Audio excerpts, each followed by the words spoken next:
and welcome to Beyond Average Journeys Through Growth and Increasing Value. And I'm their host, Kristen Carlson. And today I'm joined by Andrew Collier, co-founder and CRO at Kitchenery in Tampa Bay, aka Champa Bay. So, Andrew, thanks for joining me today. Thanks for having me, Kristen. It's a pleasure to be with you. Awesome. So, tell us a little bit about your background and getting Kitchenery off the ground. Absolutely. So I come from a long line of entrepreneurs. My family's in the industrial steam heating business. Not a sexy business, a lot of boiler rooms, but essential nonetheless. And so it taught me a lot about, just mechanics and how things work. I've been in sales my whole life, and I've sold it all from, cars, storage spaces, loan products, industrial steam heating products, of course.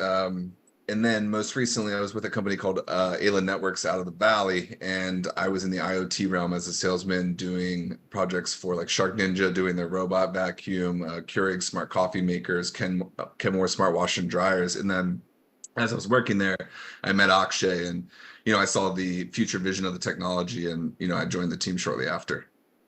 Awesome. So, what is that technology? What is the secret sauce in Kitchenery?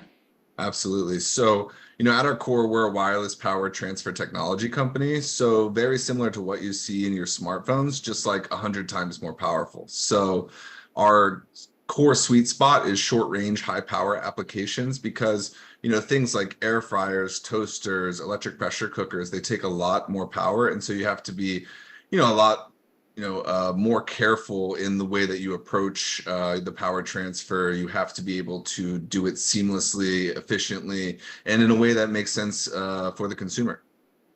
So, when were you able to launch this product? So we're actually in a very, very exciting time. We are launching our very first product in about 60 days. So we haven't put an official timeline. We're still working with our manufacturer on some last generation prototyping, and then we're going to go into full production next month. So we suspect that it'll be launched by September this year is really our target date. And it's the world's first cordless induction kettle. So the brilliance behind this kettle is it's not like any other in the world. It works on induction cooktops, so it actually harnesses electricity from those induction waves to heat the water inside. And we've taken a lot of consideration into what people want, and so our design philosophy you will see throughout all of our products, and it's really focused on a user-centric, minimalistic approach. We want you to use every single feature on an appliance. We don't want to have any features that you're not using. So let me ask you a question, Kristen. When you go to use your microwave, if you use one at all, how many features do you typically use? Probably two or three. Right. It's the 30-second button, maybe the popcorn button, and the baked potato button, and that's it. And so we've done a lot of research in this space, and we've really narrowed down to things we think make sense and we think people are going to use every day. And so we've taken that to the kettle instance, things like temperature sensitive lighting. So from a distance across the kitchen, you can know whether your water is ready to be served or not. But then as you get closer, you can see the exact temperature, because a lot of people, like in the coffee world, for example, like their coffee, the water that goes into making their coffee at a very specific temperature before they do their special, pour overs, teas, whatever. And so you have to think about all of these corner cases. And I think that's what makes us really unique, because we we do a lot of testing in house, and you have to when it's going to be a device that somebody uses every single day, because there are so many points of potential failure, and there are so many potential ways to mess things up, that you need to do as much as you can on the front end to minimize the risks. Yeah, so where are you doing that market research? I mean, who are you targeting? Yeah, so we thought our entry point was in the recreational markets. So it's where people were the places where affluent people, which typically drive technology forward, at least in the beginning until you can get it to the mass market, spend their free time. So on their boats, in their RVs, maybe in a second home, or like a new build. And so we're taking the approach that, mobility is key, storability is key, and then places where electricity isn't very ubiquitous. So if you're in the wilderness, you're out in the water, you need a really power efficient solution, or you're going to be wasting valuable electrons. Awesome. That's exactly what I was thinking too. When I was thinking of use cases of, okay, where would this really be great to use? And I was just thinking even people remodeling their home, right, or their kitchen, and they don't Absolutely. have any appliances that they can use, would be a great place. So what is launch going to look like for you? Yeah, so we're taking a very interesting approach. We're doing a dual market strategy where we are releasing our own end products, of course, under the Kitchenery brand, but we're also building a wireless power ecosystem because we want this technology to get adopted as quickly as possible. It's beneficial for us, it's beneficial for the consumer, it brings the prices down for everybody. And so we're building partnerships with some of the largest legacy brands that that I can't share quite yet because it's in development, unfortunately, but these brand partners are helping us bring it to market. We're still working out the details of what licensing looks like and white labeling, et cetera. But the idea is that if let's say you have our quantum energy pad in your RV, right? So you can cook on it, power your suite of appliances. Well, you might have your favorite, let's just use KitchenAid, for example, mixer at home, and you're loyal to that brand. Well, you're going to want to bring that in your RV. And so, that was sort of our thought process of okay, well, we need to win the first market. We need to win, the RV builders or the boat builders. And then we also need to win the legacy brands and tie them into this technology so that they can really bring, the capital, the customers, the marketing, all of that behind it so that it becomes adopted more quickly so that our company ultimately benefits. So as the CRO, does this all fall in your lap then to build these relationships and get out there and, connect with all these existing brands? Yeah. So I have a phrase in a startup, everybody's a salesman because, everybody has to be able to pitch the company and share the vision. Even when you're working with, suppliers or manufacturing partners, you have to get them to buy in because they're not going to invest their time, energy, resources into a company that they think is going to fail next year. And so I would say, yes, the majority falls on me because, as chief revenue officer, my job is to grow the company in every aspect. Like it's not just sales, like a lot of people think it is, but I got to manage the marketing team to make sure our messaging is clear. I have to make sure engineering is delivering on the promises that I make.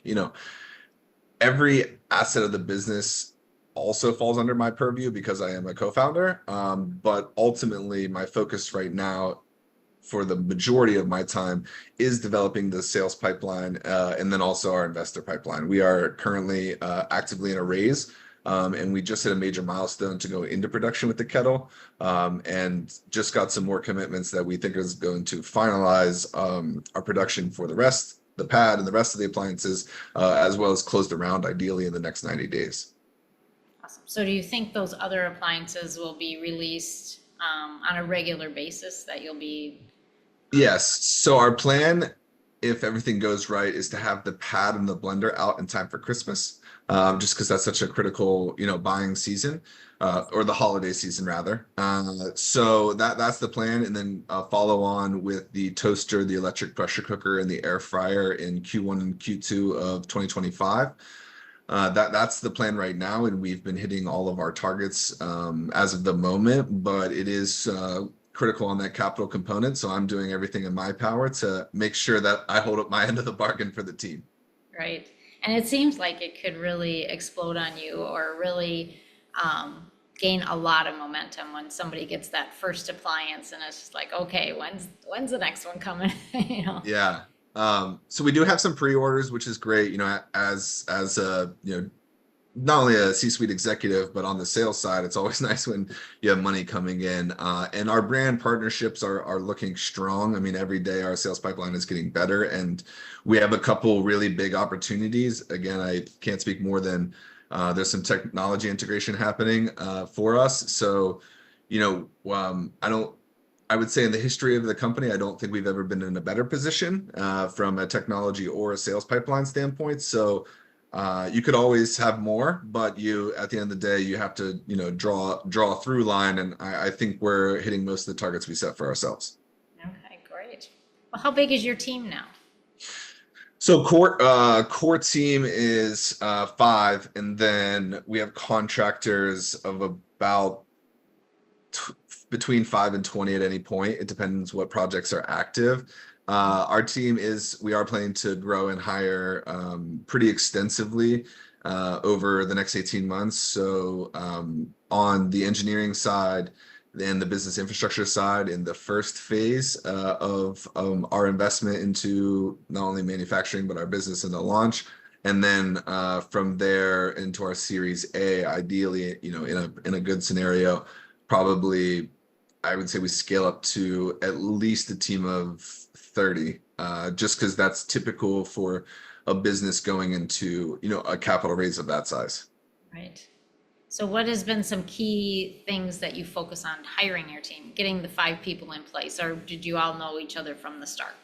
No. So yeah, team building is very, very hard. I would say it's, besides fundraising and selling the vision, I would argue that it's probably the hardest part of the team, because so much of your trust has to be in other people to deliver things that don't exist yet. And that's a really hard thing to believe in when you just have a few like renderings and a video, an animated video.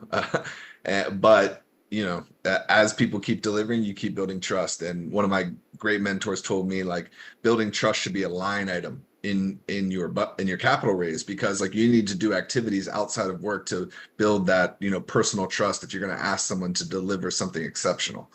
So I would say a couple core things to focus on. Don't overlook the local. I mean, I know this, all the trends of going global, hiring cheap foreign labor or exceptional talent overseas, and I'm here for all of that. Absolutely. Do what you need to do for your business. However, we've been lucky enough to hire almost all of our team exclusively local, except for some engineering ties overseas due to some past relationships. And it has been one of the best things, I think, for our business. We've grown rather rapidly, and I would contribute being in person almost more than 50% of that reason, because you just get to check on people more. When you have a Zoom call, a lot of things can be planned and presented well. When you're in person for an extensive amount of time, people's guards tend to come down a bit, and you tend to get on a little bit more personal note, and that's when some better ideas usually flow. So our team, a lot of UT people, a lot of USF people, there's a lot of really great engineering talent around here and growing every day. I was fortunate enough to have an IoT sales background, so my network from selling into this realm previously was obviously helpful.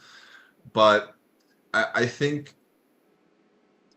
the key to knowing if someone is going to be with you long term is understanding them more as a business partner than an employee. And what I mean by that is, if it's going to be an employee, it's fairly transactional, all things considered. And so you try to minimize the risk. And so you try to minimize any interaction outside of that transaction. Conversely, when you have a business partner, I think you need to find out what motivates them at the core most levels. And you need to be able to align your economic incentives with that motivation scheme so that you guys are on the same page. Because what I've often found is that when you don't communicate things up front and expectations, you're planning for disaster. And so it's very hard because it's very uncomfortable. And I know from my own experience, like, when your CFO sits you down and says, like, open up the kimono, so to speak, of like, I need to know everything coming in, I need to know everything coming out, I need to know exactly how you came to all these agreements, what your thinking process was behind them. And if you're not ready to do that, you're not ready to form a business relationship with someone, because it's going to happen eventually. If you're going to take on serious capital from serious investors, I mean, they're going to require that as a mandate of investing in you. And if you're not ready to present all levels of yourself to a person, you're not ready to do this on a serious level. Because if you're really working from cradle to exit, I mean, that's normally a 10-year journey, and that's a pretty significant portion of your life. And if you're going to invest 10 plus years into another person or an organization, you need to consider a lot more than just this looks cool, or this sounds great, Yeah. or this guy seems to know what he's talking about. And I think a lot of people sort of jump so fast because things are really exciting in a startup, especially in the early phases when things are coming together, and they don't think about, can I tolerate this person for 10 years? Can I work beside this person? Is this person going to, keep me mentally safe and sound? Are they going to understand that my needs for my family? Are they going to understand my needs for time off? And just like things like that. And so I, I think the best suggestion that I could give to anybody going into anything even remotely close to this is find the person who has been most similarly on that route and ask them as many questions as you can. Like, and the ones you don't want to ask, because those are the most important ones, because people act a lot differently when, the first, ideas are together and there's maybe $100,000 on the line versus when you're going into a very complex capital raise and there's $100 million on the line. And you need to understand people beforehand, because you don't, here's a good one. Uncommunicated expectations is pre-planned resentment. Perfect. Such great advice, right? And do you treat your investors too in that same manner about building that Oh, absolutely. relationship, partnership, trust? So I had never raised capital on this type of scale before when I first came in. And credit to my co-founder and CEO. He's like, listen, if you can sell product, you can sell the business. It's the same thing, just different terms and different expectations. And so yes, now I do manage all of our investor relations. And one of my early mentors and investors told me, they said, listen, not all money is good money. I know you're going to want to jump at the first check that you see, but you have to understand that, like, do you want this person calling you every day? Do you want this person, is this person going to provide value outside of the money? For example, we have a lot of investors on our board who do services for advisory shares that complement the business. So they run PR, or they do investor introductions, or they help us with go-to-market strategy. So I would, again, piece of advice, find people in your industry who have done it and served in these roles before, because they are happy to help, especially if it's in their interest. Because if they believe in you, they're going to want to give you time, energy, resources, network. And if they don't, then they're not bought in, and then you don't want that person supporting you anyway. They might be a future customer, which is okay. Not everybody's an investor, not everybody's an early believer. But when you find that person that is, they'll help you more than you can imagine, because everybody comes with an army behind them. You just have to build the relationship to unleash that army. Perfect. And that is such great advice. And I can see how you're building a business that will be beyond average, will be best in class, right? And you're building a team, your army that's, gonna, fight those battles with you and really bring this across the finish line for you. I'm super excited. Thank you. So, any last advice you'd give an entrepreneur wanting to start a business? Mm. Yes, and this is another piece of advice from a mentor. Entrepreneurship doesn't exist. It's only entrepreneuring. It's an active thing all the time. The same way that pro athletes prepare for games, you need to prepare yourself for the struggles that you're going to face. So I think a lot of people think about entrepreneurship offensively. So I need to incorporate, I need to have a lawyer, I need to have an accountant, I need to make sure my books are audited, whatever all the tasks need to complete to be considered a successful business. They do not think about entrepreneurship defensively. How much sleep do I need to get? What's my nutrition need to look like? How much exercise do I need to get to make sure that I'm healthy and mentally sound so that I can keep executing? Because if you, sprint for 2 weeks and then you're dead for 2 months, it doesn't, we need consistency. And you're going to have to make a lot of those trade-off decisions consistently. Like, hey, this needs done, but like, if I don't sleep right now, I'm not going to be able to pitch tomorrow at 9 a.m. Or we need to attend this event tonight, but I need to make sure that, we get home at a decent hours because we have another early morning meeting. And especially when you're dealing in like with global partnerships, like, a lot of our engineering talent, as I said, is overseas, and also with our contract manufacturers. So oftentimes, calls overseas are either first thing in the morning or really late at night. And so you need to plan that into your day, and you need to have downtime during the day so that you can take a call mentally sharp at, 8, 9 p.m. And a lot of people aren't ready to juggle their personal lives like that. Right. And I think that is that is super advice. And I have that athletic background too, and athletic mindset. I loved how you said, how do you feed yourself? How do you take care of yourself? So then you Absolutely. can go fight those battles and Yeah. day-to-day wars. So, Andrew, thank you so much for joining me today and sharing about your business. We're excited for it to get off the ground here and, get these appliances in our homes. So thank you Thank you so for much. having me. It was All right. amazing. My pleasure. Okay. Have a great day. Thank you. You too.